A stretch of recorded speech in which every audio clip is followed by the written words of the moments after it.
I think we may be. PBD? First We're name? live. Okay, sounds good. Adam, Tom, Patrick, and a special guest today. The word, when people drop the word legendary, people, he's such a legend. Yeah. Right? And we drop that loosely. Today's guest is a person that will be full-on qualified as a legend. Couple things you need to know with our guest today, Oliver Stone. Odds are you've seen probably a handful of his work. Let me kind of walk through a couple of them, and then you tell me. He was a writer for Midnight Express, okay? Writer for Conan the Barbarian, writer for the Scarface. If you've ever seen Scarface with Pacino, You're the Dragon, Platoon, he was a writer and director. Wall Street, writer and director. Born on 4th of July, writer, director, producer. J.F.K, the movie with Kevin Costner, writer, director, producer. Let me continue. Natural Born Killers, writer and director. Nixon, writer, director, producer. Evita, Any Given Sunday. Alexander, do you want me to keep going? World Trade Center. W, Wall Street, Money Never Sleeps. Savages, Snowden. He's done 3 documentaries, I believe, on Castro. He had a 4-episode interview. It was 57, 58 minutes each with Putin that came out with Showtime years ago. Good for Showtime for actually doing that. Ukraine on Fire, which I recently watched. And he's got a book that somebody I just had a chance to meet out there who's got the right credibility to say this. She says this may be one of the best books she's ever read. If we can put this up there as well so everybody can see it. It's called Chasing the Light, Writing, Directing, Surviving Platoon, Midnight Express, Scarface, Salvador, and a movie game, Oliver Stone, Chasing the Light. Let's put the link below for people to order as well. Having said that, Oliver Stone, thank you so much for being a guest. Thank you, Patrick. It's a nice introduction. Yes, it's great to have you on. Yeah. I also did interviews. I also did a documentary, a big one with Hugo Chavez. You forgot him. Oh, I forgot that one. Well, if I cover all of them, I mean, your resume is... And by the way, here's what's crazy about it. Everything you're saying here, on top of this, like the stuff that really matters with life, you could have avoided going to Vietnam. You didn't. I think you were a school teacher in Saigon. I want to say, if I'm saying that correctly, your upbringing, how you were raised with your father, and then, finances, the debt, and his philosophies, and it kind of led you to your own. You went to Yale a year later. You dropped out. I mean, you have a very rich life. We sometimes see the final product, but the coming up to it is what's really interesting. Do you mind taking a moment and sharing with the audience, before Oliver Stone became Oliver Stone that we know about, who was Oliver Stone? A conforming, scared young student in school who didn't want to get into trouble, went to boarding school, tried to behave. The wild streak was from my mother, and it was in me, but it was buried, and it took some time to come out because I didn't know what I was an only child, so you have to figure it out step by step. As you know, it's not, you don't have an older brother or older sister to teach you the ways of the world. I had to bump into the furniture to find my path, and I suppose it started with their divorce when I was 16. That was pretty. I thought they were the happiest couple in the world. They were so beautiful together. My father was, I thought he was rich. He was on Wall Street, and they had a beautiful marriage. She was French and he was American. He met her in World War II during the war, and in the street in Paris. He picked her up on a street corner. Not that she was a hooker. She was on a bicycle, and he stopped her and tried. Thank you for clarifying that, Mr. Stone. And anyway, that divorce set me on a path of aloneness, because my family life with 3 people, it disintegrates when you don't have so I went off to boarding school, and then from there to Saigon, to Yale. And at Yale, I was not happy there. It was the same environment as a boarding school, and I found that the entire socioeconomic drift of the college was towards Wall Street, towards capitalism, towards competitiveness. It was not put it this way, in my class at Yale was George Bush, okay? George Bush was a C student at Yale, and he admits it, but he was entitled.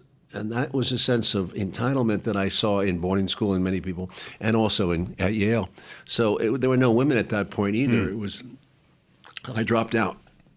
I dropped out and went to teach, as you say, in Saigon, in Cholon, actually, to Vietnamese Chinese students.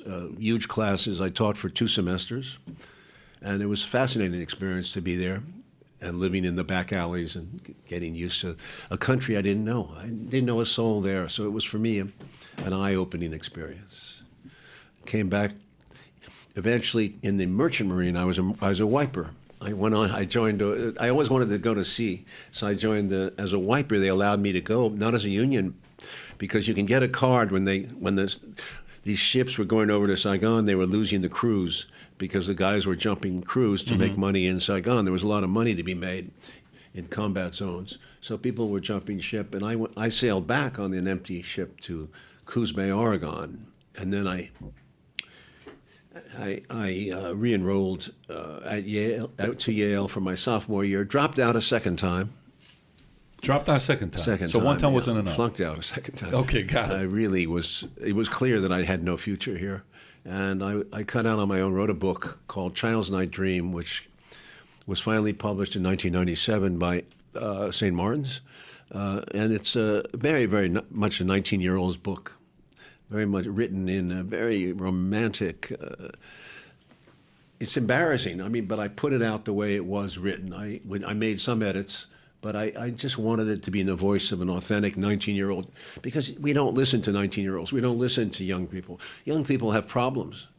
Some of them are very suicidal, as you know, and I confront these nightmares. I had them. You were having suicidal thoughts at 19? Oh, yeah. Really? Yeah, very much so.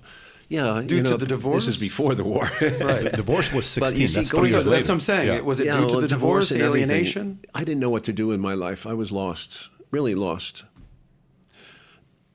I'm trying to explain why I actually volunteered to go to this Vietnam combat, because it was there was nothing else for me. It was the way to maybe solve this issue. If I was going to off myself, I didn't want to do it. It would be done, perhaps for me, by the forces, in Vietnam. Wow. So I was willing to die, I thought. When I got there, of course, after infantry training, I got put into the 25th Infantry in September of '67. So it was right as the war was getting to its hottest point. And I served in 3 different units. I ended up at the 1st Cavalry because I got wounded twice in the 25th. I went through all the stuff in Saigon, then I went up to An Khe, and then I moved on to Camp Evans in Quang Tri province. So I had quite a bit of experience there, and saw a fair share of combat, and came back to the States as disillusioned, I suppose, very disillusioned. I realized I wanted to live because I saw a lot of death and I didn't want to die. You said something earlier to me before we talked about when I said something about Vietnam, I came back deadened, numb. I didn't know who I was, what I was. I was totally. It's a problem for returning veterans, as you know, in any war, any place. You don't. Our society was not geared to war. Our society, people were not enlisting or volunteering by any means. Most people were avoiding it. In my class at Yale and Hill School, all of these people, most of them were not going there. It was considered. That was for poor people, right? And that bothered me.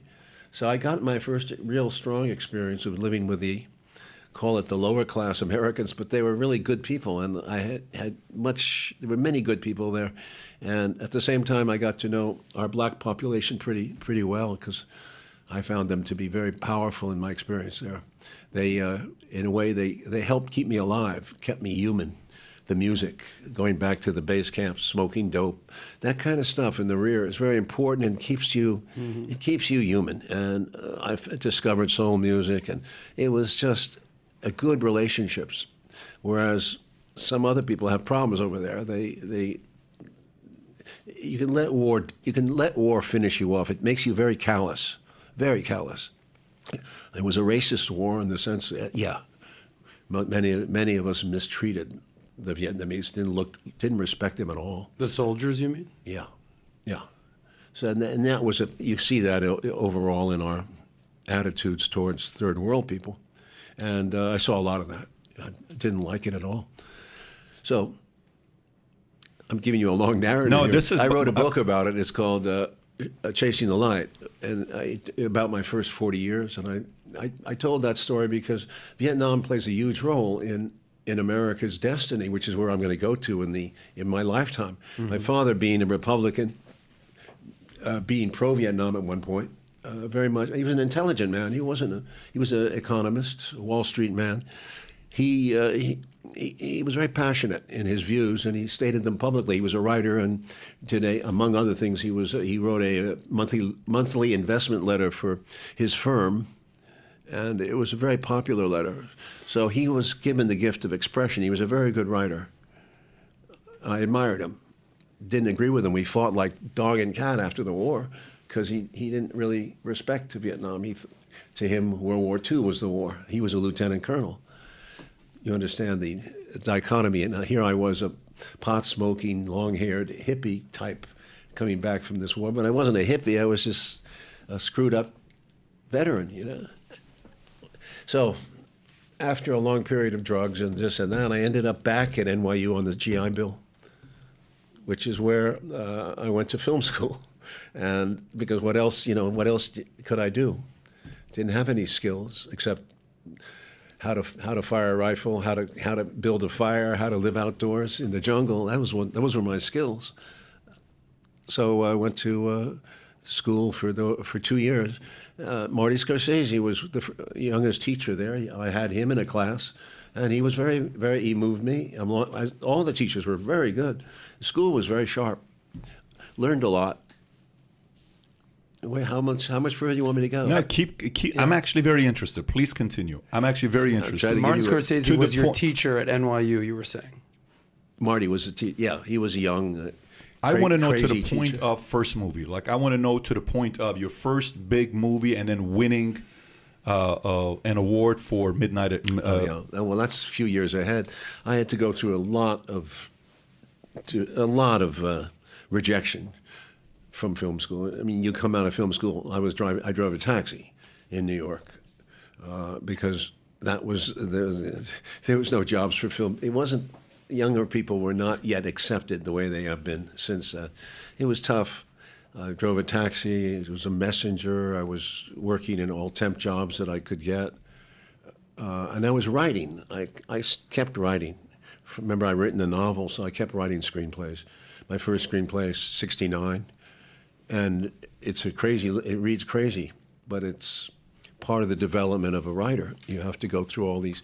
I wrote 8, 9, 10, maybe 11 screenplays over those next 6, 7 years, and all of them were rejected. Although 2 of them were finally optioned, and that led to some kind of light in Hollywood. I started to meet some people just off the options. Had married a Lebanese woman, who was very beautiful and had a job at the UN. So she was helping me. I was living in her apartment. We were married, and Najwa, Lebanese. I'm sure you know, Christian Lebanese. So.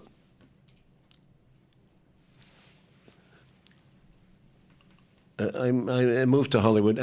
We divorced after 7 years together. And I moved to Hollywood and started over again. I was very lucky in the sense that I got a job, hired job to work on Midnight Express, which was a book.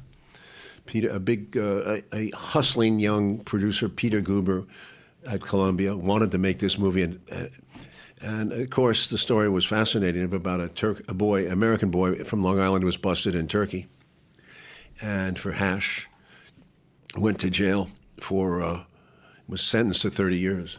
But it was quite a case, and it went around and around. No, first of all, he was sentenced for 5 years, and then he was resentenced for 30 years. Wow. The Turkish system of justice at that time was very strange, and the jail was hilarious because if you had money in jail in Turkey, you lived like a king.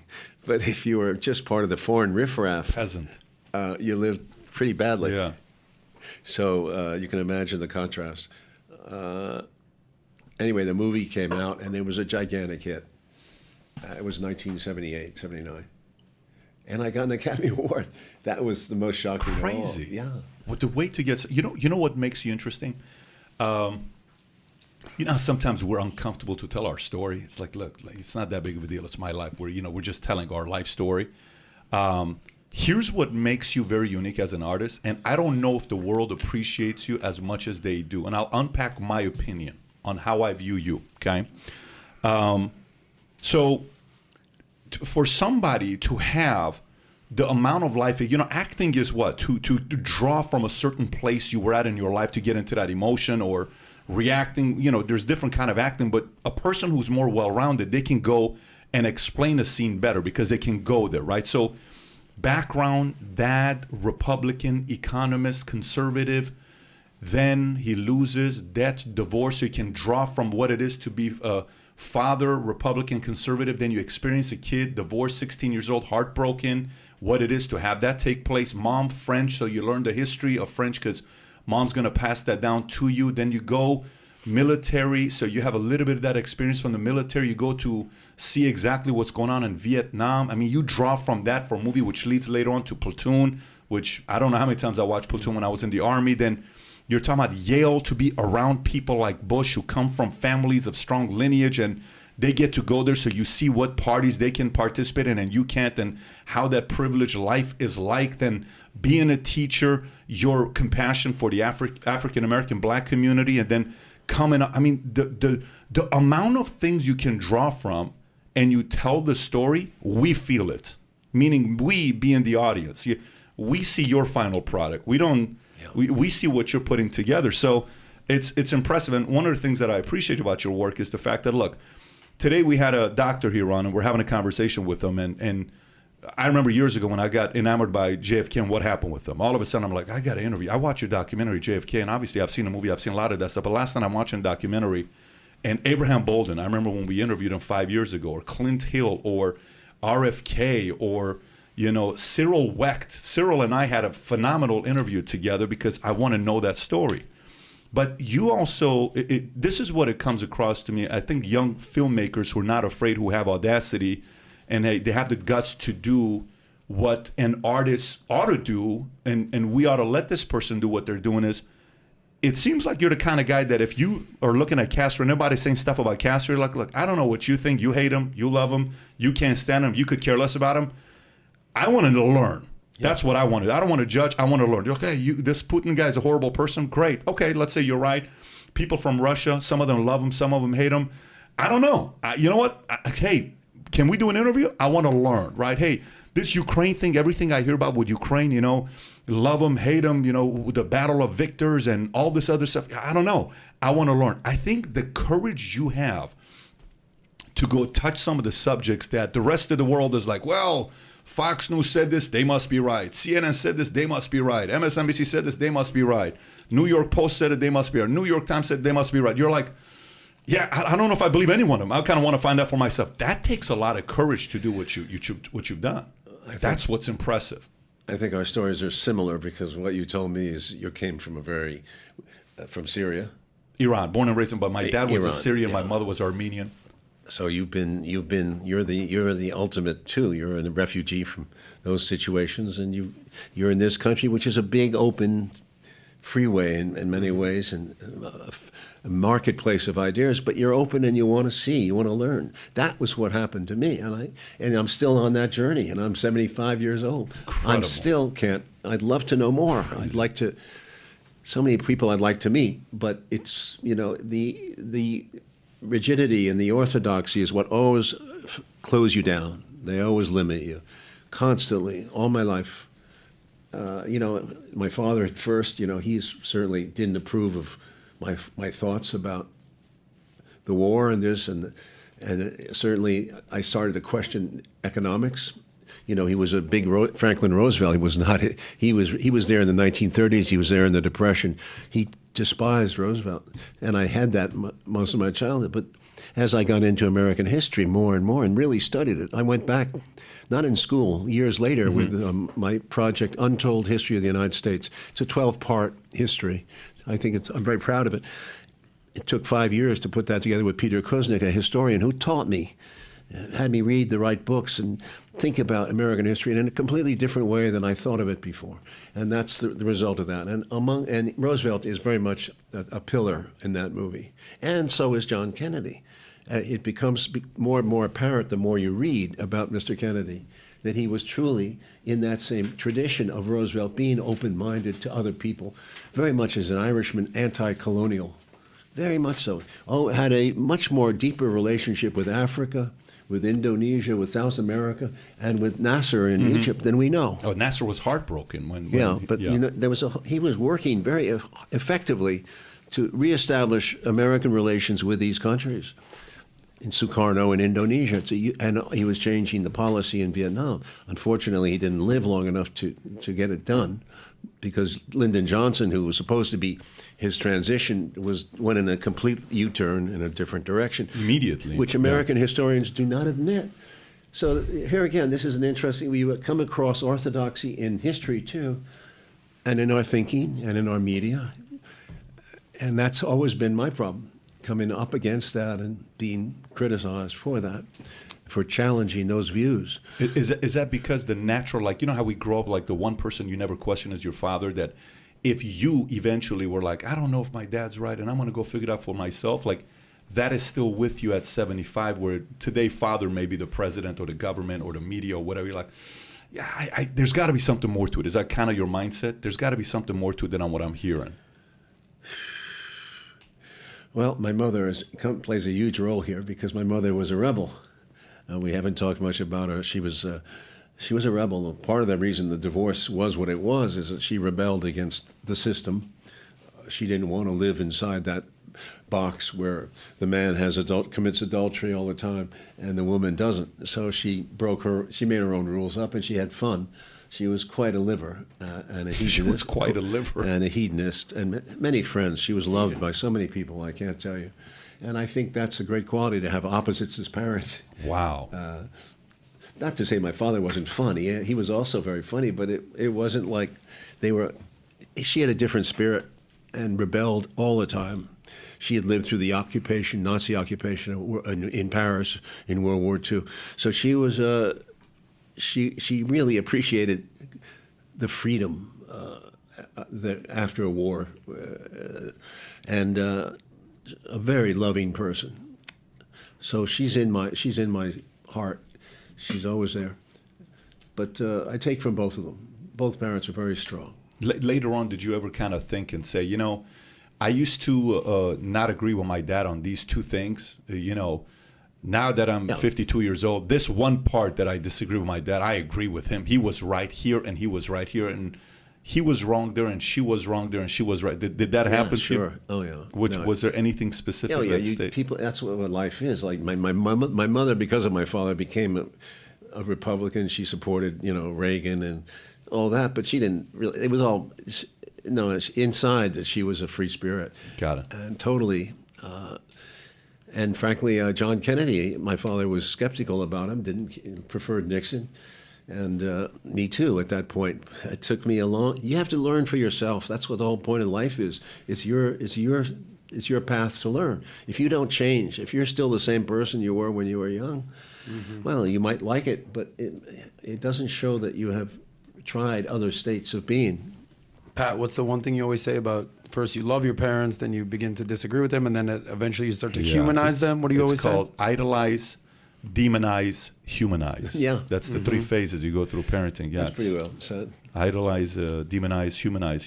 But there's three topics I'd want to touch upon with you. One of them is obviously J.F.K., because, again, I couldn't stop watching that thing. The other thing is a little bit on the Ukraine on Fire documentary and your interview with Putin, since it's relevant, whatever comments you may have on that.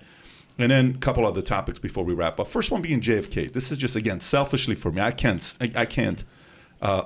stop reading enough content or studying this guy enough. And, you look at RFK said something very unique in the interview where he says, in the documentary, where he said, there is no man where there is more statues, buildings, streets named after him than JFK. Right now, obviously Churchill may be there, a couple other names may be there, but, Kennedy being what he did. But why why the level of interest in his story? What caused you to say, I really want to investigate the story even more? Well, history is crucial because unless you know where you came from, you don't know where you are. I mean, it becomes, in a sense, America is not really agreed on its history, and that's one of the reasons I did this untold history. We have a lot of mythology in our country. There's a myth about America. And there are facts. And in our history, we tried to bring out facts that we don't deal with, we don't even know. So that's why it's called untold. It's there, it's known, but it's been hidden. And of course, among all these many facts is the fact that, among others, is World War II, which is still partly motivating our ideology in the world. That there's a Hitler out there, and that we're the defenders of freedom and democracy, is also a myth in the sense that we did not win World War II. We had the Russians were the ones who broke their back and took the most casualties and actually tore the guts out of the German war machine. And Churchill said so himself. They were the sacrifice. 27 million people died. Many of them, 10 million, were military. Their casualties were so much higher than ours, and 4/5 of the German military machine was destroyed on the Eastern Front, 1/5 in the West. So by the time D-Day happened in 1944, and we landed, and it's a great big myth, but that was late in the war. By 43, the war was turning, and early 44, because it was after Stalingrad, the Russians had turned, and it was starting to chase the Germans out of Russia. It's a huge important point that is part of this history that's distorted. And then, of course, I go to the place where J.F.K. is killed, and I trying to explain in these documentaries why he was killed. That's the most important question. What was the reason? What would be the benefit of it? What would change after he was killed? And if you look at the record, aside from civil rights, Lyndon Johnson changed pretty much everything that Kennedy was doing. He cut off relationships with Africa, with the Middle East, with Indonesia, with Vietnam. He became another kind of creature, the old-fashioned way of doing business from Eisenhower and Dulles Brothers. That is not, without doubt, and we go into some length to make this point to the American public. They have to learn this. You have to watch you've seen the 4-hour version, so you know there's more history there. And the 2-hour version is called Revisited. The 4-hour version is called Destiny Betrayed. They're both available. The 4 hours available on Shout Factory, and it's also available you can rent it on, I think, Amazon. No, you have to buy it, actually. It's a digital purchase because it just came out yesterday. Is it going to be on iTunes? It'll be on Apple? Can I get it? Yeah, I think it would be on Apple. I'll get that on Apple and iTunes. And there's two of them. That one and the other one they did with the Nation, the 12 episodes. I'll watch both of those. No, the 12 episodes is Untold History. That was 2012. Yeah. But that has some great stuff on World War II and the Cold War, as well as up to the Iraq War. Go to what you said. So you said the real reason to do the documentary to see why, the why, right? Okay.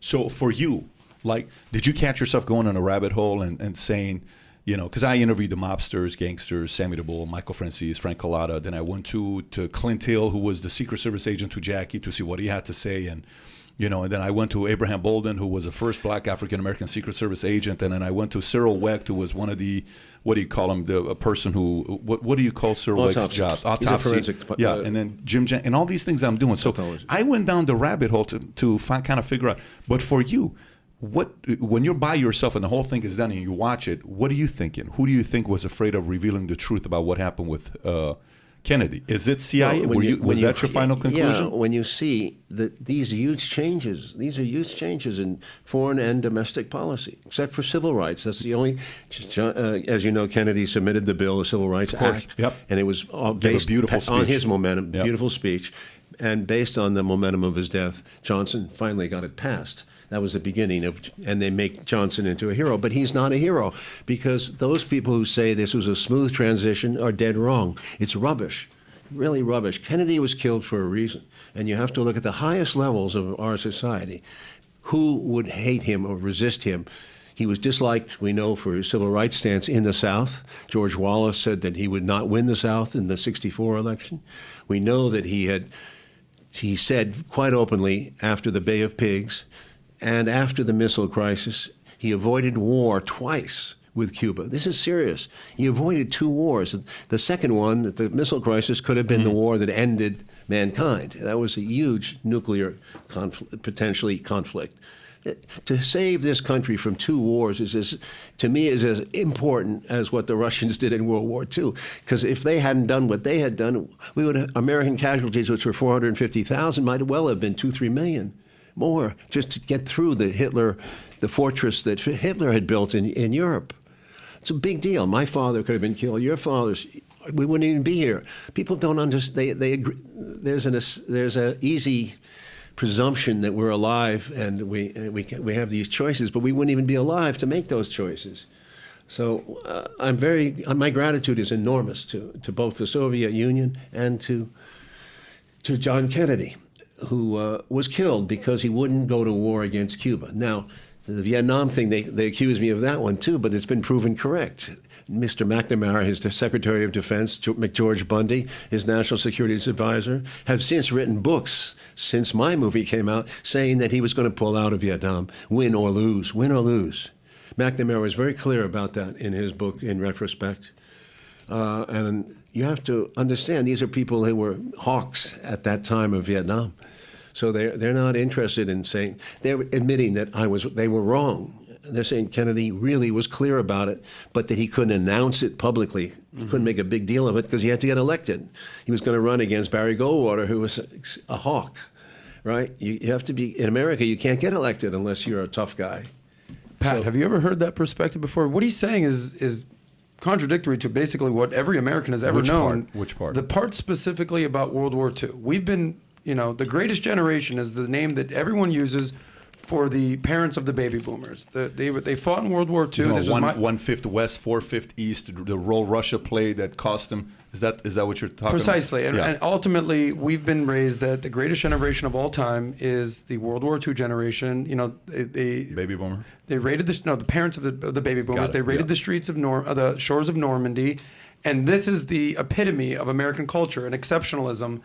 And your father fought in this war. What kind of backlash do you get from your father or your father's, constituency, his age, from what you're saying about World War II? That's a very key question. And I Would you mind just pulling this closer to you? Because you can even move that.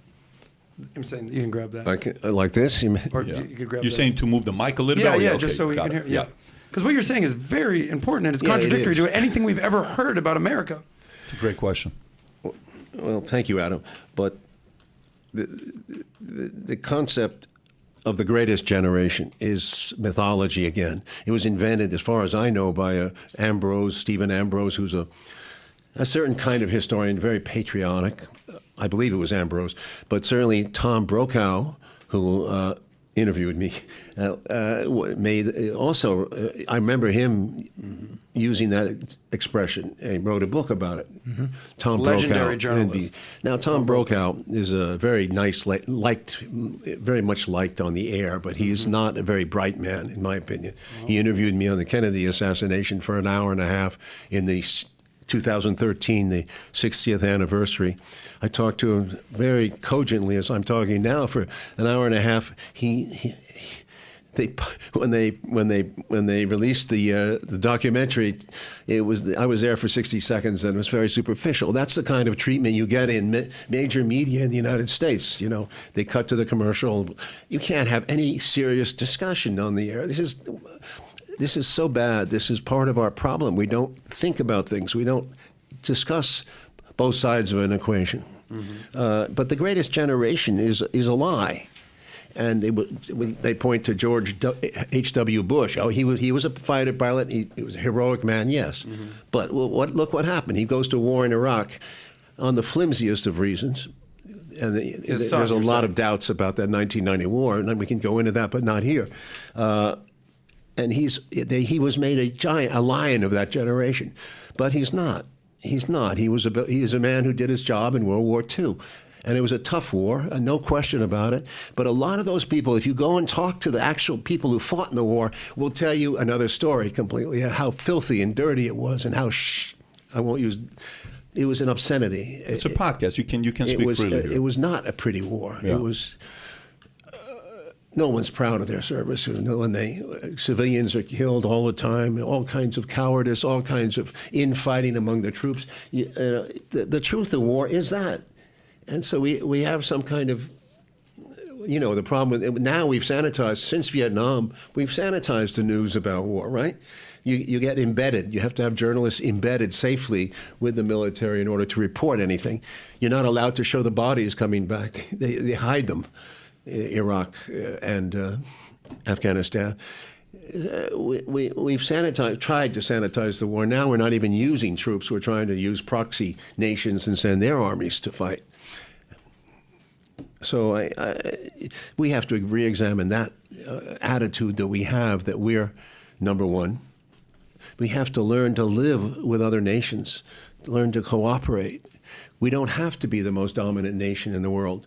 I think we'd be better off if we were quieter and let other countries have their power balances. We need a balance of power between people, between countries too, as in a family. Yeah, going back to it when you were talking about the JFK documentary. There's a part of it where the CIA agent, they're talking about Oswald, and a part of it in the story where in the documentary they're talking about the other agent whose name is Thomas Arthur Valley, right? Thomas Arthur Valley. Very interesting, where it shows, they have a couple other attempts on assassination on Kennedy, one of them being November 2nd in Chicago, the other one being November 18th in Tampa, and he's supposed to go on this 27-mile, Yeah. And then they say you shouldn't do this. This Valley guy, ex-Marine, Oswald, ex-Marine, was at the Japan base. He's at the Japan base. He trained another base there in Japan. But in Japan, CIA, Cuba training, same here. He was at a 6 or 7 story building, almost identical to the building.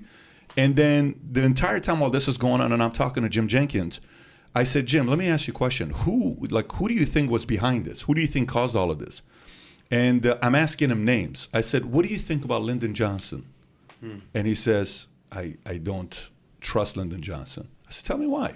So, the story behind Lyndon Johnson being way more ambitious than John F. Kennedy, and he was so upset with the fact that these guys took office and behind closed doors. So from your end, when you were doing the investigation, and, JFK wanted to get rid of CIA and Lyndon Johnson wanted to go Vietnam.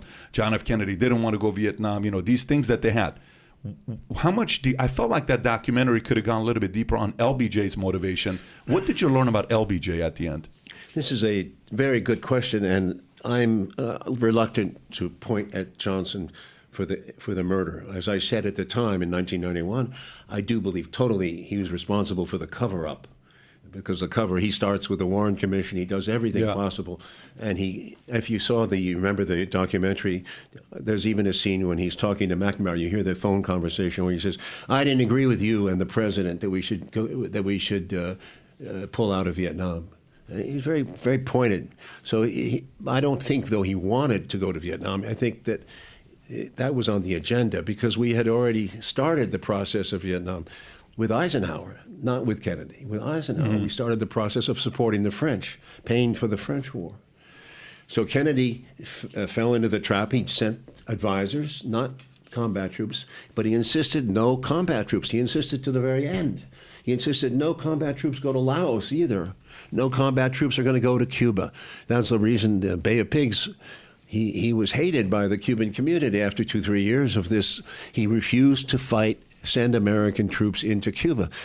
Kennedy knew what war was, knew what it meant. He'd been on that PT boat. He'd seen he'd been at the lower level, and he knew he didn't believe the generals. He saw the fallacy of this belief that the generals know everything. He comes into office, the first thing he's presented with is Eisenhower's PSYOP plan, SIOP 62, to blow up the world. There is a plan, that they were going to attack China and Moscow, Russia first. And the first strike option was also on the table. It still is in the United States. The first strike option is still on the table, and very much a consideration in this Ukraine debate, by the way, because certainly that's one of the things the Russians fear the most is encirclement and NATO and nuclear arms in the Polish, Romanian, and possibly Ukrainian hands. There it is, single integrated operational plan. It's a wicked plan, and it was devised by people who were basically paranoid. You saw the movie Dr. Strangelove. You saw the military people as pictured there. Can I read this to the audience real quick? The single interrogator of This is was an the United industry States General Plan for Nuclear War from 1961 to 23, gave the President of the United States a range of targeting options and described launch procedures and targets set against the nuclear weapons would be launched. The plan integrated the capabilities of nuclear tired. So interesting. This is a system. This is an industry. This is not just a plan. This is a business of billions of dollars. How much have we spent since 1947 on our defense? It's out of proportion to anything we really needed for our defense. It's basically to dominate the world, to have 800 bases in every country practically we can in the world. Unnecessary. And it's a gigantic operation, but a lot of people, contractors, Raytheon, Lockheed Martin, make a fortune on this thing, a fortune on this business. So to close this down, to start to reduce it, is the hardest thing to do in the world. Since Jack Kennedy was president, no American president has gone close to even trying to interfere with the military, with that system, to really cut back, or at the same time interfered with the intelligence agencies of this country. Remember, he said very clearly after the Bay of Pigs, because they had given him false information and they betrayed him there, he said, "We're going to destroy. I'd like to shatter the CIA and scatter it to the winds." I forgot the exact quote, but he certainly made the effort. He fired Allen Dulles, who was the head of the CIA, was a respected, revered figure from the 1950s under Eisenhower. His brother was John Foster Dulles, Secretary of State, who set this policy not of neutrality, but of rollback. It wasn't even...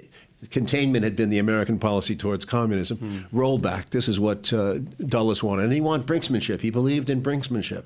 And that's what was going on right now. The same people are back in the State Department and giving that kind of advice to Joe Biden.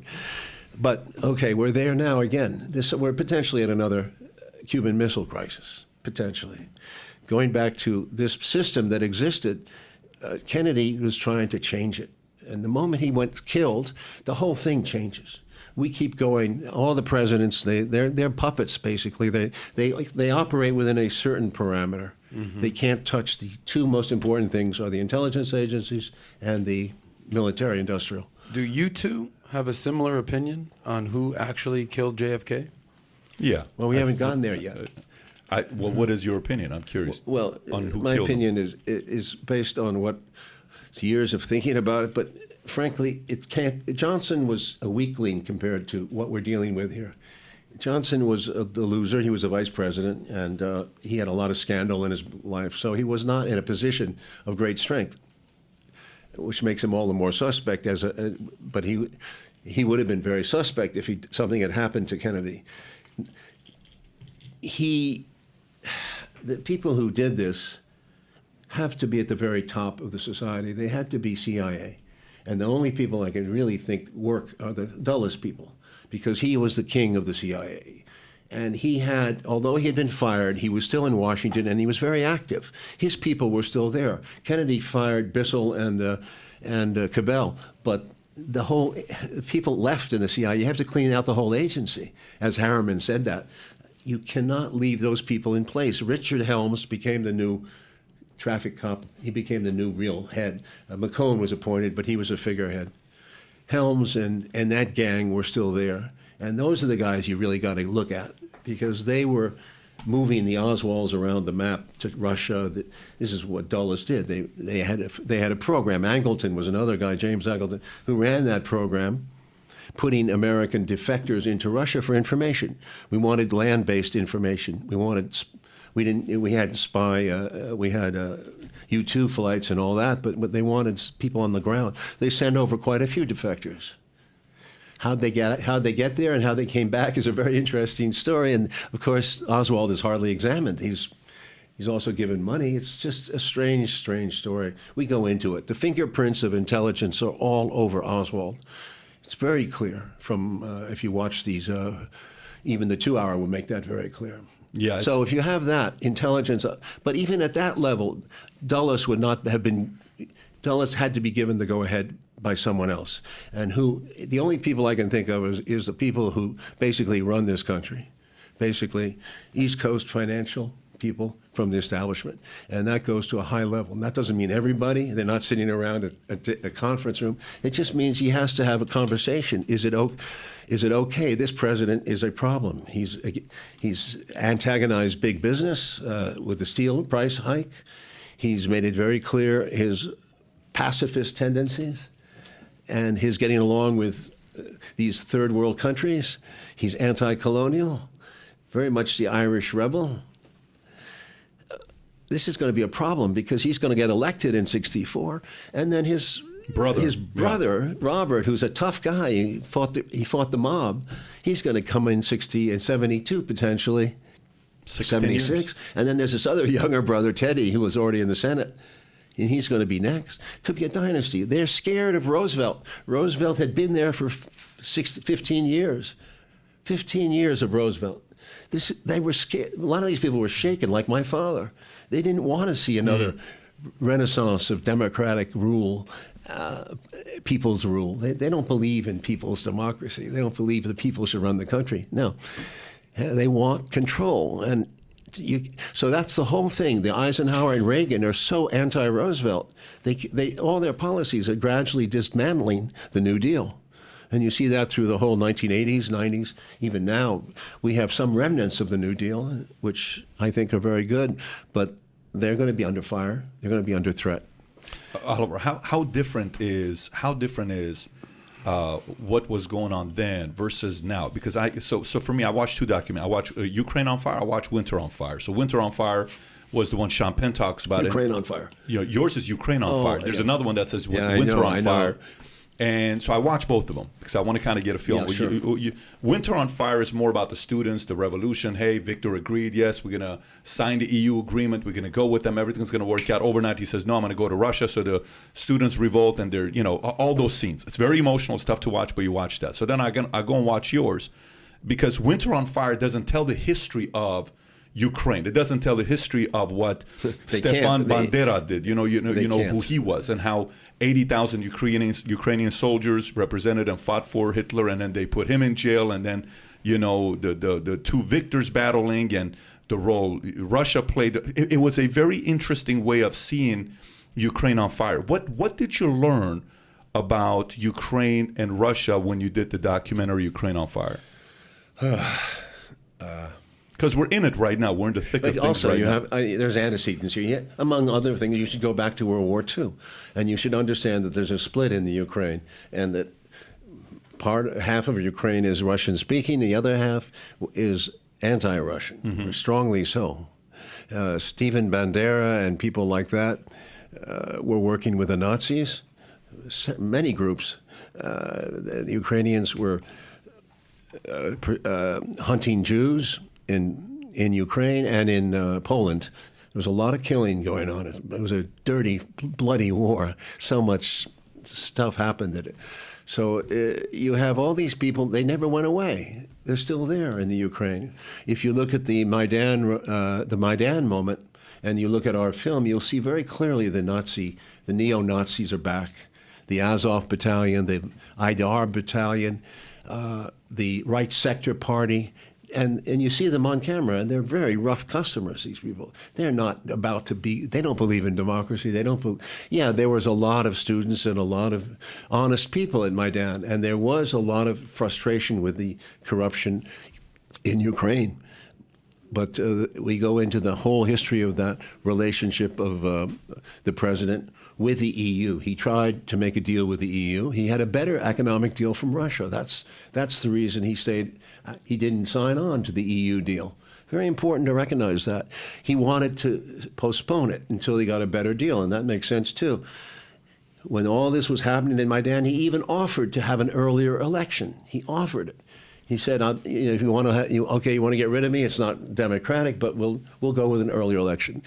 And they actually accepted it, but then these thugs who are operating behind the scenes at Maidan Very organized, by the way, very organized.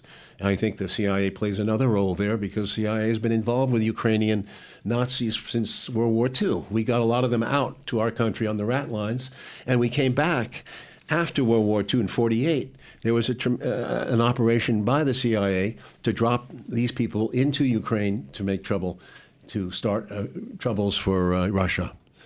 It's an old story. It's not new. This is. But I don't think a lot of people know it, though. Well, it's a fact. In fact, the guy I worked with on J.F.K, Fletcher Prouty, was a colonel who was in the World War II and Air Force, and he was one of those guys who supplies these infiltrators to the Ukraine with weapons and with flights, and you have to drop them and so forth and so on. It's a lot of hardware. All these guys were picked up, by the way. That's what's amazing. It's like with Castro. Whenever we go up against Castro, he seems to find out the people we send in secretly. It's an interesting side effect. But the Russians picked up, the Russian Ukraine picked up these people. But we tried to destroy Russia. Is your phone on by any chance? Do you know What? if your phone is on? Because someone's ring is going on. Oh, I'm doing this, you mean? I know. Is your phone on? Do you have your phone with you? Maybe it's your phone going off because someone's phone's going off. I have it with me, but I... Check to see if maybe it's going off. Okay. Just the ringtone. No, nothing's ringing. Okay, sounds good. So It's off. So now if we watch TV today and we turn it on, you're seeing Okay, well, Zelensky yeah. that is standing and he's looking pretty strong and tough, and he's not reacting. And the news is telling us that Russia's lost 5,000 to 6,000 soldiers in the last few weeks, which is more than what we lost in Iraq. And the two foreign ministers had a conversation together 2-3 days ago. It was an hour-and-a-half conversation in Turkey. Nothing, no advancements really made.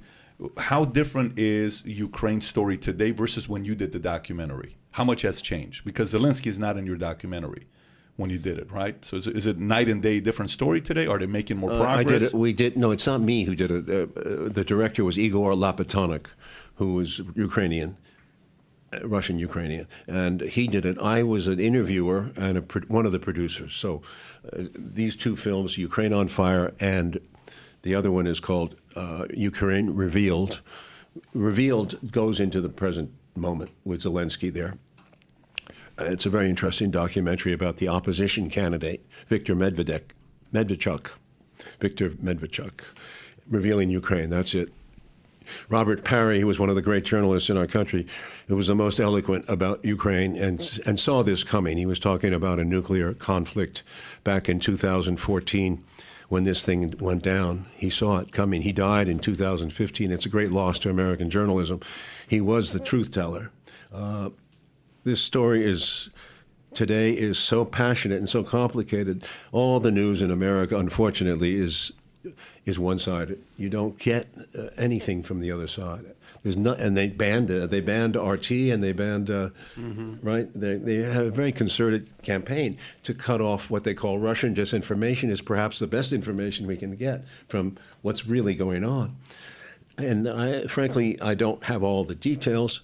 I do hear the other side because I read alternate media, which is to say what's available on the internet. They're not going to be able to kill off all that, because there are a lot of American journalists who are aware of this and writing about it. There are people who actually been in Donbass and can tell you that from 2014 to now, Donbass has been victimized by the Ukrainian army, and especially by the neo-Nazi gangs. They're the ones who've been dropping the artillery, killing people. It's been and it's hard. There's estimated 16,000 dead, most of them on the Russian side. Most of them Donbass people, okay? And that is never dealt with. You don't hear about it in the U.S. media. Can you pull up Donbass on the map? And I'd like to by get the an way, idea a of where lot of that them have is. immigrated because of the bombings. They immigrated to Russia across the border, and you don't hear about that. You'll hear about refugees only going to the other side from this war. I don't think it's listen. I don't know what Putin had. Putin was squeezed. He was provoked into this thing, and that's the truth. The United States has using Ukraine as a proxy to put pressure. U.S. doesn't care about Ukraine. They care about Russia. This is a chance to destabilize Russia, remove the leader, regime change once again on a big way. This is a big victory for them if they can pull it off. And this was always the goal from the beginning. I don't think there's any concern about the Ukrainian people, except as a sentimental thing in the newspapers. Well, this person was killed, that person was killed. But what about the people who were killed on the other side? They never mentioned them for 5-6 years. No, more than that, 8 years. Those people were killed too. Families were killed. You know, it's crazy what you're saying. So let me give you a different perspective from my life. So when I lived in Iran, if you turn on the news in Iran, we had 2 channels. Every president in Iran and U.S. was the enemy. You heard death upon America. You heard about how big of an enemy everybody was, except for people in Iran. So we were naive. We thought Khomeini was the greatest thing since sliced bread. We thought Khomeini, Imam, Khamenei, these guys were all right, and the Shah was horrible. The Shah was a horrible person in Iran. I mean, if you said anything good about the Shah in Iran, you're a bad person, right? So then you come to, we go live in Germany, and you watch Sat.1 in Germany. Okay, Sat.1 is like their NBC, let's just say, right? And you're watching Sat.1, and you're saying who they paint as being a bad person, right? And they're painting the picture of who's what, right? Then you come to the States, you turn on the news, and you hear who the enemy is, right here. You know, and then eventually you got to get to a point that either you're going to follow the masses, and if they're believing what they're believing, you got to question some of it, right? So, U.S. Carter, what they did, which was seems like very interesting strategy that they're currently using here as well. This is a very easy playbook to use. Is they used Khomeini, who was in France, a way to get the Shah to be out. So Carter goes to Iran, has a nice little dinner with the Shah, December 31st, 77. They do a toast, gives a toast, leaves. Revolution happens right off the bat. I'm born in 78, October 18th. Kissinger keeps saying, we're going to help you, we're going to help you, we're going to help you, we're going to help you. Then the last thing they tell him is, we'll help to take you out. And he leaves, you know, in January, February something, 2nd, Khomeini takes over. And then Iran, right away, there's a war between Iraq. Now, U.S. doesn't get, then there's, so. Well, we do get involved. Well, we do get involved with the point. And then who makes money? The military-industrial complex, you know, all these Raytheon, Northrop Grumman. But the point is, there is rarely a way to know the whole story. You just said something right now that the audience is going to sit there and say, wait, U.S. is using Ukraine as a proxy to get to Putin to remove him because now the whole world hates that guy, they want to move him. Okay, what was your experience like when you did your interview with Putin? I'll tell you in a second, Yeah. but just to make one more point about Iran, to me the whole thing devolves back to 1953.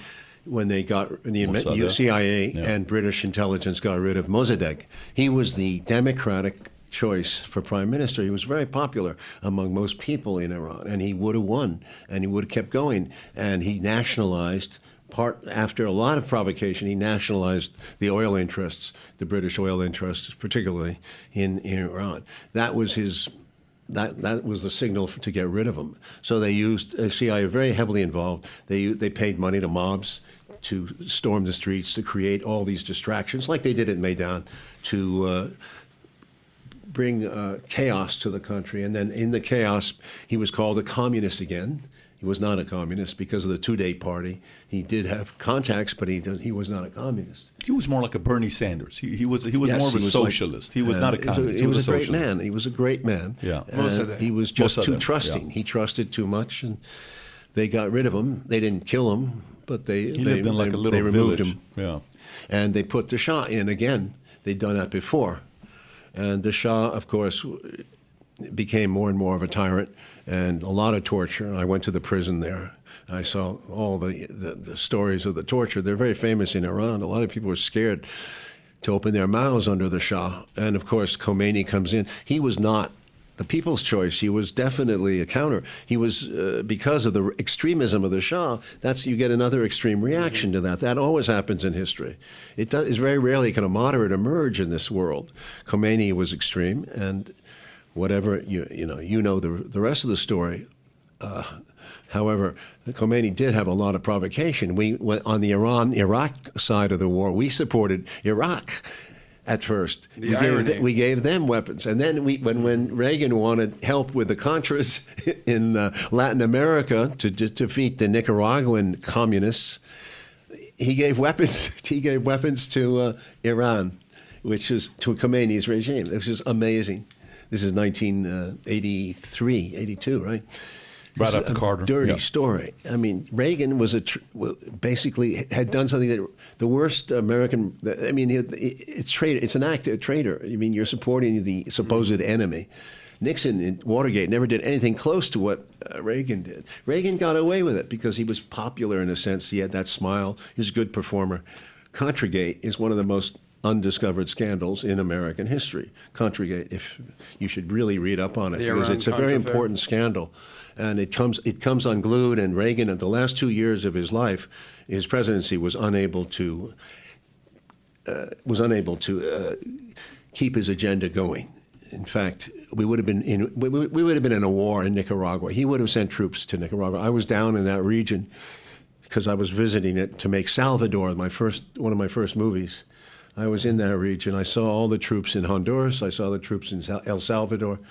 There was an operation about to happen, and thank God, Iran-Contragate was blown. Among them was Robert Parry, who blew the story, changed the direction of the country briefly.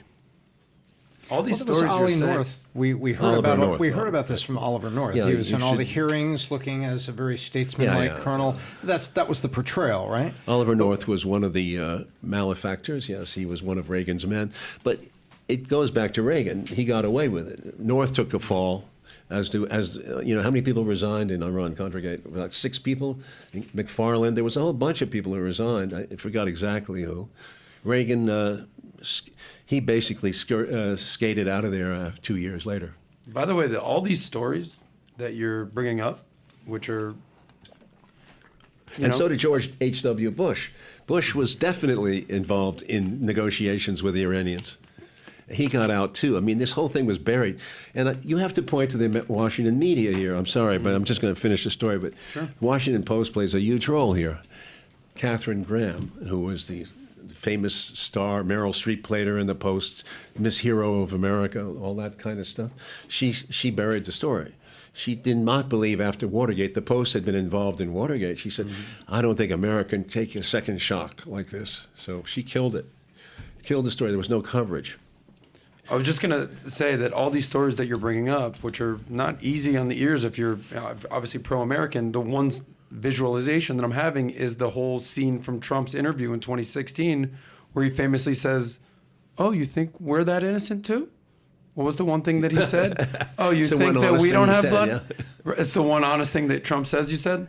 Possibly. Okay. But it's true. I mean, essentially you're going inside the underbelly of America, the CIA, and you know what's happening in the Oval Office, and these secret conversations, and you're shining a light on them, and it's not so pretty. Even if you love America, it's hard to digest. But I love America, and I can take this.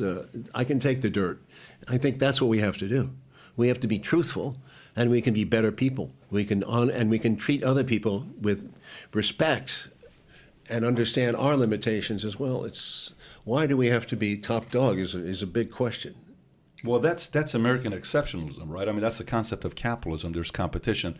That's in the core DNA that we have here. This is why America has 40 million immigrants, that they want to come here and have an equal opportunity to compete in the marketplace. And if you can build a great life for yourself. But you can't have a capitalistic society and then ask people, why are we so competitive to be number one? It's like if you play for the Yankees don't start the season saying, guys, listen, let's just play the game. Forget about going to play. Who cares about the playoffs? Let's just win to play the game. That's not Yankees' nature. Yankees are starting a season to say, let's crush everybody and win the World Series. That's the DNA of the Lakers. Tried to do. The Dodgers try to do that. The Yankees, a lot of these guys. But going to Putin. So, my mother's side, they're from Russia. Okay, so their Bible was Karl Marx's Communist Manifesto. So they're from the Stalin-Lenin era. They escaped Baku, Azerbaijan, Armenia, and they came to Bandar Pahlavi, which is right on Caspian Sea, North Iran, and it's a few hours away from Tehran. And we heard stories, about who Lenin was, who Stalin was, who these guys were, et cetera, et cetera. And then here in America, if you drop the name Putin to the average person, and let's just say David goes on the streets, there's a man on the street in New York, or he does in Miami. If you ask 100 people who's Putin, they're going to say what? Dictator, he's this, he's that, he's a murderer. He's going to say all this stuff about him, right?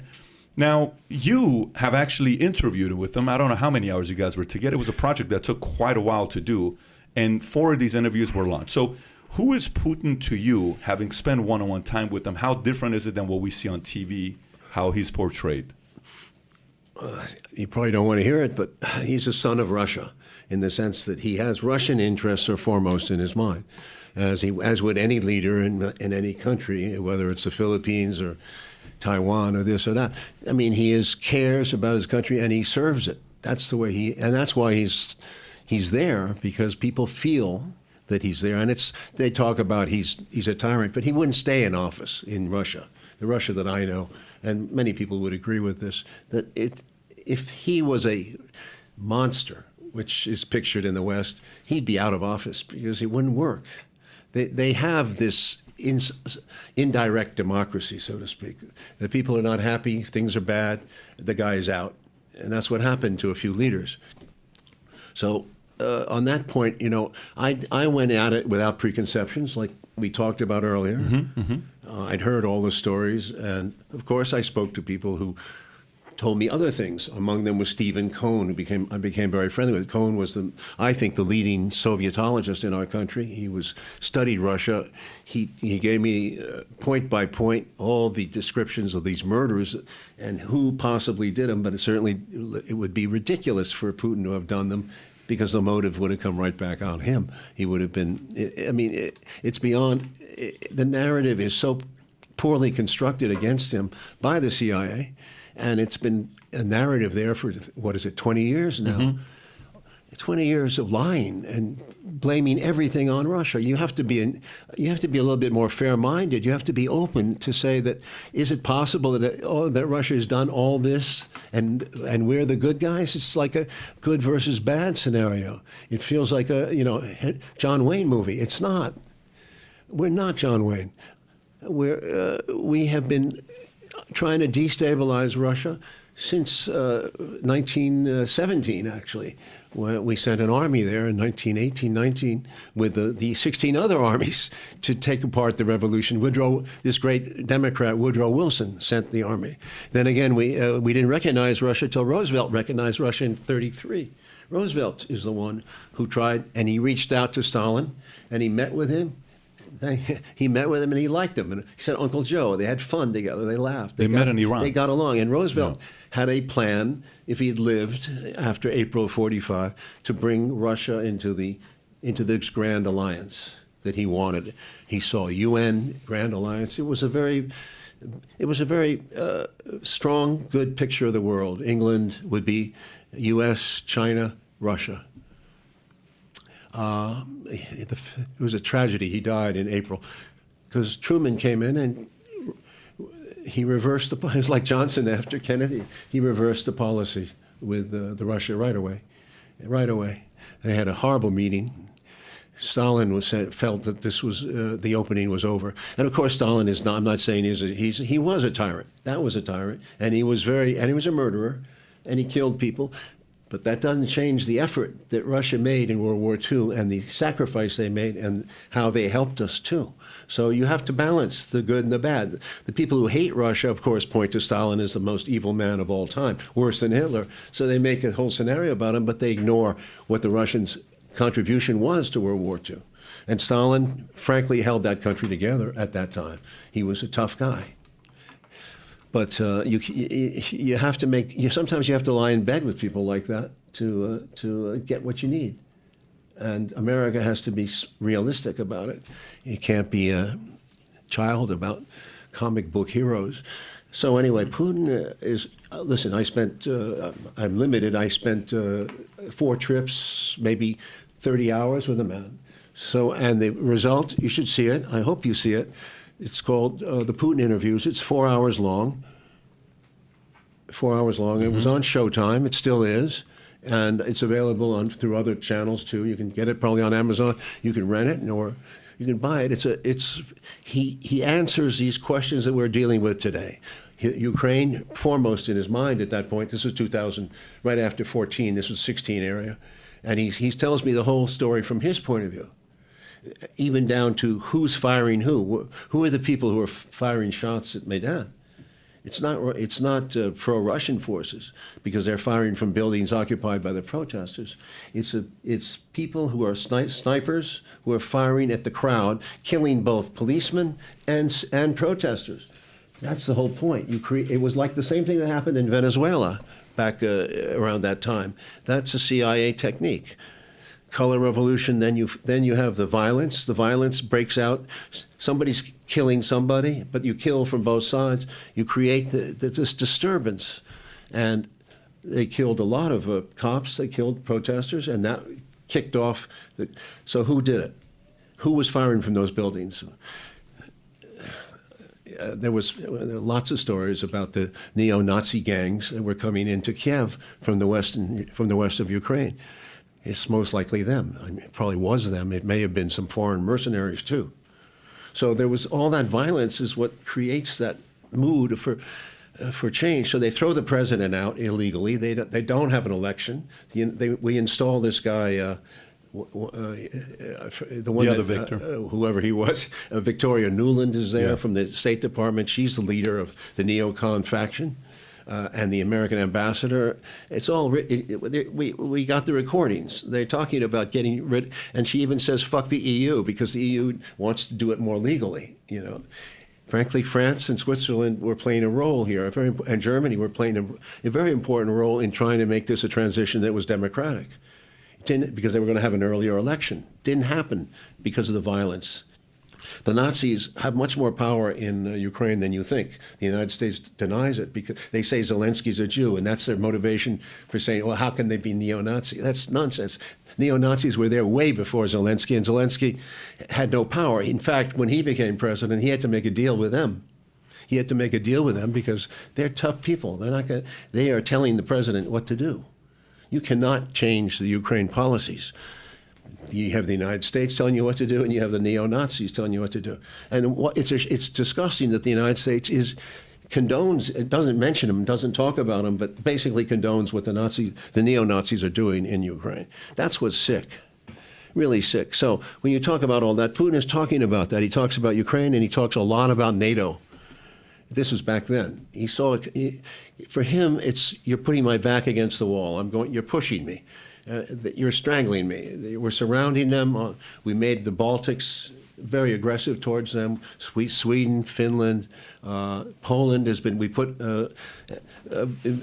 anti-ballistic missiles in Poland. That's horrible. And Romania. And these missiles can be adapted to an offensive weaponry, and in 5 minutes could be in Moscow. You see, from their point of view, they feel the squeeze. You put his back up against the wall, what are you doing? You're going to create a state either where he's going to go to war and he's going to fight back, and he's got the nuclear weapons to do so. They're crude weapons, but they're very big, strong weapons, hypersonic missiles. We have very refined weapons. We have great weapons too, but I wouldn't want to be there in that war. It's not a war that makes any sense for the world. And we're pushing him to the wall. Either that or else we'll get what we want, which is regime change. Bring in some guy like Yeltsin was in 1990, who would work with us, basically cannibalize the country, and allow their resources to be exploited. It's interesting what you're saying, Oliver, because one of the techniques that was deployed at the fall of the Berlin Wall, remember, was Reagan putting the Pershing missiles in Germany. I remember that, yeah. And it really freaked out Gorbachev. Oh, yeah. And they went to Iceland, and Gorbachev said, what do you want me to do? And Reagan said, you should have said yes. And so looking back to the lens, is this kind of you think, what I'm hearing is you see a playbook here. Absolutely. Absolutely. Never changed. The neoconservatives have kept this playbook alive. If you remember the Project for the New American Century, that was the plan to attack all these countries and clean out the Middle East, first of all. It was a husband of Victoria Nuland, Robert Kagan, who was one of the project founders. You can go up to Robert Kagan, and you can go to Victoria Nuland on your board there. These are the villains. These are the Foster Dulleses and Allen Dulleses of the modern era. Her and her husband, she's a beauty. She's a beauty. No, when I see a face like that, it makes me really. And I voted for Biden, and because I thought, the Uncle Joe, he mellowed. He can't be as bad as he used to be, which he was for every war America was in. Remember, he was a Cold Warrior. He never changed. He should be curbing these people instead of appointing them to. She comes from the Hillary Clinton period. He's inherited that, and he let her become Undersecretary of State for that region, and that is a huge mistake. Huge mistake. But show me Kagan, her husband. I wonder what their days are like and what their dinners are like. Well, you're describing some very strange bedfellows, and what's interesting, you were talking about, it's an easy connection, one that I've heard and it seemed very logical, about Eisenhower's prophecy about the military-industrial complex. Yeah. Oh, yeah. In his departing addresses, he brought it up more than once. Apparently, Kennedy took that very, very seriously, or already had predilection in that direction. But then you're talking about the intelligence community and the ability to get the go-ahead. Isn't it interesting that Alan Dulles ends up on the Warren Commission? I think you can answer that for yourself. It's like the fox is investigating the chicken coop. Yeah, it's not really a question. It was kind of a reflective thing. It's Alan Dulles did everything in his power. First of all, he didn't have a job, so he was available to come in for every session. None of the other members of the commission were able to do that. Dulles supervised, followed that thing. Everything from the CIA was blocked of importance. Nothing got through. The biggest crime of all was that he didn't even bother to tell his fellow commissioners that we had tried to assassinate Castro. Didn't tell them. So they didn't even know about our assassination programs when they started this commission. So where are they going to go? They're in the dark. But they didn't have they had an agenda anyway. It was going to be straitjacket. Was J. Edgar Hoover said 3 bullets, 6 seconds, a crazy assassin, a communist type. And that was it. It was closed. That was over. There was no investigation beyond that. Everything had to fit that scenario. Can I revisit one thing you just said a second ago? I don't want to gloss over it because listening to you, I'm being educated beyond. But you said that you voted for Biden. And yeah. I assume you didn't do that lightly. Well, I didn't have a choice. Okay, well, that's what I wanted to ask you, is that why do you feel like your back was against the wall, like if you didn't have a choice, to put it in Putin terms? Frankly, and then what did you expect from him, and what grade would you, I guess, give him now? I'm a sucker for belief. I'm an optimist, and I believe that he reached a certain age, 78, that he's a little more mature and that he sees the bigger picture. And in this case, Ukraine, he's making a big mistake. A big mistake. He thinks he's off the hook. He looks like the good guy now with all this anti-Russian thing. But when we get to a deeper place, which is where it's going to go, and this thing gets harder and harder for Americans, and they might be, we're not past any war yet. The war could expand.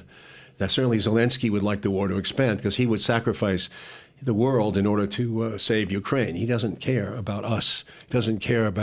He sees this whole thing as a crusade, as a jihad.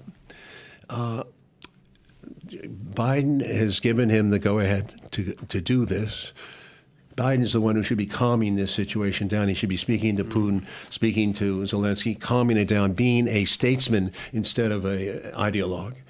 This is a time for a Kennedy. This is a time. That's what Kennedy did with Khrushchev. This is a time for a statesman, like a Charles de Gaulle, somebody who really has a picture of the world. I was hoping Macron of France could have some effect, but you can't get through the Ukrainian-U.S. connection. That's the problem. But beyond Ukraine, what's happening? There's no beyond Ukraine right now because it's stuck there. There's a disconnect. The Americans see Russia as an evil, and they don't understand the Russian position, which is crazy. Why can't a statesman understand what Russia is thinking? Putin is fighting for his life. You can get rid of him, but whoever takes his place will probably be tougher because they know that they're up against it. Okay, let them give up. Let's say, okay, give up. So what do you do if you want to give up? All right, then you put NATO into Ukraine, put missiles into Ukraine. Fine, you can put them right on our border. We'll take all the refugees you can give us, and there'll be another confrontation when you make your next move. Mm-hmm. And one of the things you often hear, though, is, well, this would be different under Trump. Nothing happened with Ukraine and Russia under Trump. That's not true. That's not true at all. Trump, on the contrary, is a very strange guy. He was making sounds about Putin when he came in, and I was hoping that there'd be some détente. But as he got more and more pressure for his Russiagate, which was a joke, but it was a serious accusation. That was, of course, political, too, putting pressure on Trump, not allowing him to get anything done with this pressure from Russiagate for, 2 years? Mm-hmm. That was insane, that he was a Russian agent, all that stuff. No one, I mean, if you were thinking, it was so ridiculous. And I asked Putin about that, too, and Putin practically laughed. He knows that it's not possible. But they pictured Trump as a tool, as a Manchurian candidate or something. As a result, he became very anti-Russian, too, in the sense that he was past every single sanction against Russia that was put onto him by Congress. You check his record on Russia. He did everything they wanted. And then recently, I saw yesterday or 2 days ago one of his comments, which was insane. He said he's not a coward like Biden. Something like Biden is a weakling, something like that, implying that he would be much tougher, which means what? War, nuclear war, to my mind. Last thing before we wrap up here. So you said that the right thing to do right now for Biden is to be a statesman. To be a statesman. Right thing for him to do right now is to be a statesman, reach out to Putin, have a meeting with him, sit down, have that conversation. Well, he also has to he has to deal with Ukrainian, and he has to deal with the neo-Nazi issue. He's got to deal with the Ukraine administration, the way that country is run. I think if we could reach a deal where they could split East and West, it would, but it's very hard to do that. Yeah, that's not going to be easy to do, though. I don't think that's the direction it's going to go. Yeah. You saw they made him an offer, and Zelensky turned it down. But he promised them that he's going to cool off the negotiation with NATO, and he's kind of backing out from getting closer to NATO. It seems like, who is Putin most annoyed and upset with for him to get to this point? Is he seeing it, from your opinion, as being opportunistic, saying, I'd rather do it under Biden because of how they handled Afghanistan and the Taliban got what they wanted rather than Trump? Is it more purely he's just being opportunistic, or did somebody do something with a proxy, NATO, Biden, U.S., somebody pissed him off to say, this is the time to go attack? He didn't get pissed off. No, he doesn't get pissed off. What struck me about him over these years that I met him was how cool he was, how rational. He's a chess player. He looks at politics as without emotion, and that's, I think, one of his powerful. You talk about him as if he's some villain in the West, but the truth is, if you go to Africa and you go to the Middle East and parts of Asia, you'd be surprised that he's admired as one of the best statesmen of this era. But unfortunately, we've put him in this. It's a disconnect between America, and partly because of our propaganda. It's very powerful. I'm surprised by the EU's tough. I mean, basically, you understand Biden made this move using Ukraine, but it helps him with EU and NATO. It makes their dependence on the United States even tighter. So, and he was worried about losing their control of the EU sector because they're economically much more involved with Russia and China than we would like. What's the worst thing? Last question. What's the worst thing Putin is capable of doing? The worst thing? Yes, the worst thing he's capable of doing if we keep playing the strategy that we're playing. There's no hope down that road. Okay. So if we put more pressure and more pressure, which is what happened recently, he's going to fight back. And will he blow up the world? My God, what does he? I mean, is he supposed to sacrifice Russia to the world? Perhaps that's the ultimate question, right? Are you willing to leave office, be shamed? Would you be willing to let Russia become open to NATO or whatever you want to, something like that? But that would be a complete capitulation, wouldn't it? And that would be the end of the Russians are very proud people. The ones that I saw, they're very proud.